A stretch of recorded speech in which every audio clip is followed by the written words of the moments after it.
قرآن کا حسن ہے، یہ کلام کی بلاغت ہے۔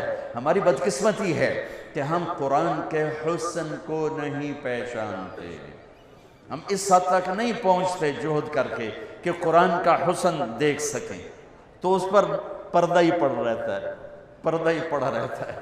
تو یہ ہمارے سارے بچے اور میں مجھ سمیت ہم ایسے ہیں کہ اللہ نے ہمیں قرآن کے ساتھ جوڑا، حدیث کے ساتھ جوڑا، اس کا احسان ہے، لیکن ہمارے پاس وہ بینائی نہیں جس سے ہم حسن قرآن کو دیکھ سکتے، حسن حدیث کو دیکھ سکتے۔ میرے نبی عبداللہ بن سلام، پہلا دن ہے جمعہ کا، اور میرے نبی بنو سالم کے محلے میں جمعہ کی نماز پڑھانے کے لیے خطبہ دے رہے ہیں، اور وہ آ کر سننا چاہتے ہیں یہ نبی کیا کہتا ہے۔ تو آپ کا ایک جملہ اس میں ہے، اطعموا الطعام وافشوا السلام وصلوا الارحام وصلوا باللیل والناس نیام تدخلوا الجنة بالسلام۔ کیا موسیقی ہے، کیا نغمہ ہے۔ تو عبداللہ بن سلام کہنے لگے یہ کلام صرف نبی کہہ سکتا ہے، اور کسی میں اتنی طاقت نہیں ہے کہ اتنا خوبصورت جامہ پہنا سکے الفاظ کا، یہی سچا نبی ہے۔ چند جملوں میں وہ پہچان گئے کہ یہ فصاحت، یہ کمال صرف نبی کو حاصل ہے، شاعروں کو نہیں ہے۔ سبع معلقہ، 7 بڑے شعراء کا کلام لٹکا ہوا تھا بیت اللہ میں، فیصلہ نہیں ہو رہا تھا کون سا کلام زیادہ فصیح ہے، 7 لٹکا دیے، اس سے بہتر آئے گا تو اس کو لٹکایا جائے گا۔ سال ہا سال گزر گئے، کوئی شاعر ایسا کلام نہیں کہہ سکا کہ ان کو اتارا جاتا۔ 7 شعراء کے قصیدے، اس میں ایک شاعر لبید کو ایمان ملا رضی اللہ تعالی عنہ، باقی 6 کفر میں مر گئے۔ تو جب میرے نبی پر قرآن اترنا شروع ہوا تو ایک اترا، دوسرا، تیسرا، چوتھا، 5واں، 6واں، 6 قصیدے اتر گئے کہ یہ کلام بہت طاقتور ہے۔ لوگوں نے کہا امرؤ القیس کی بہن سے، وہ تو مر گیا تھا، بہن زندہ تھی، کہ تو بھی اتار دے، دیکھتی نہیں ہے محمد پہ کیسا کلام آ رہا ہے۔ وہ کہنے لگی ابھی میرے بھائی جیسا کلام نہیں آیا، جب آئے گا تو اتار دوں گی۔ پھر ایک آیت اتری سورہ ہود کی۔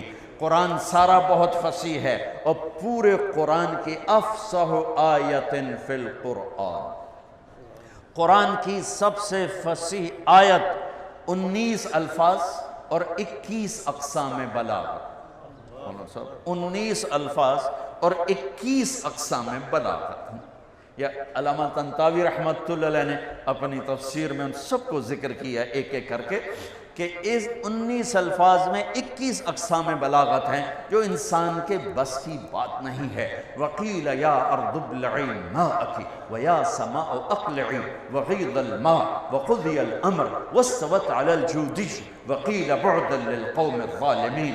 یہ آیت 19 الفاظ، 21 اقسام بلاغت۔ تو یہ آیت اتر، امرؤ القیس کا قصیدہ چمک رہا تھا، قفا نبک من ذکرى حبیب ومنزل بسقط اللواء بین الدخول فحوملی ففوضع فالمقرات لم يعفر اسمها لما نسجتها من جنوب وشمعلی ترى بعر الأرآم في عرصاتها وقيعانها كأنه حب فلفل كأني غداة البين يوم تحمل لدى سمرات الحي ناقف حنظلي وقوفا بها صحبي علي مطيهم يقولون لا تهلك أسنة جملي وإن شفائي عبرة مهراقة فهل عند رسم دارس من معول ففاضت دموع العين مني سبابة على النحر حتى بل الدمع محملي۔ یہ اس کی ابتدا ہے، یہ عالی شان قصیدہ ہے جو امرؤ القیس کا ہے۔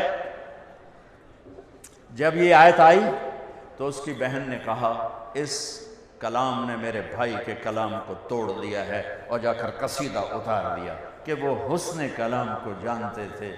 میرا دکھ یہ ہے ہم نہیں جانتے۔ مجھے یہ چیز سب سے زیادہ تڑپاتی ہے جب کبھی کوئی کتاب سامنے ہوتی ہے کہ ہائے کاش کہ ہم اس کے حسن سے پردہ اٹھا سکتے اس کا، چونکہ یہ ایمان بالغیب نہیں، یہ ایمان بالمحسوسات میں سے ہے کہ قرآن کا علم حسی ہے، محسوس ہونے والی چیز ہے، محسوس ہونے والی چیز ہے۔ عبداللہ بن مقفع ایک ایرانی عربی کا بادشاہ تھا، اور عرب بھی اس کے سامنے گھٹنے ٹیکتے تھے، پارسی تھا۔ تو لوگوں نے اس سے کہا غیر مسلم کہ تو قرآن کے مقابلے میں کلام لکھ، تیرا گھر سونے چاندی سے بنا دیں گے۔ انہوں نے کہا مجھے 1 سال کی مہلت دو۔ 1 سال وہ بندہ صرف ضرورت کے لیے گھر سے نکلتا ہے اور سارا سال بیٹھ کے کلام لکھ رہا ہے، کلام لکھ رہا ہے، کلام، حتیٰ کہ 1 سال کے بعد وہ تیار کر کے کہتا ہے یہ کلام مسلمانوں کی کتاب کے برابر ہو گیا ہے۔ تو اب وہ لکھ کے باہر نکلتا ہے، پہلا دن ہے آج، وہ تھوڑا سا آزاد ہو کے باہر نکل رہا ہے کہ میں آج مسلمانوں کا مقابلہ کر چھڑے ہے۔ گلی سے گزرتا ہے، گلیاں تنگ ہیں، ایک گلی میں گھر کی کھڑکی کھلی ہوئی ہے اور اس کھڑکی کی طرف منہ کر کے ایک بچی قرآن پڑھ رہی ہے۔ جب اللہ کسی کو ہدایت دیتا ہے، اب یہ یوں گزرا اور یہاں سے اس کو آواز آئی اس بچی کی تلاوت کی، قیل یا ارض ابلعی ماءک وَيَا سَمَاءُ أَقْلِعِ وَغِيضَ الْمَاءِ وَقُضِيَ الْأَمْرِ وَاسْتَوَتْ عَلَى الْجُودِيِّ وَقِيلَ بُعْدًا لِلْقَوْمِ الظَّالِمِينَ۔ تو ایسے کانپنے لگا، کہنے لگا یا صفا، ہائے مر گیا، میرے 1 سال کی محنت کو یہ چند جملے کھا گئے، یہ چند جملے کھا گئے۔ واپس گیا، پھاڑ کے آگ میں ڈال کے کہنے لگا لا الہ الا اللہ محمد رسول اللہ۔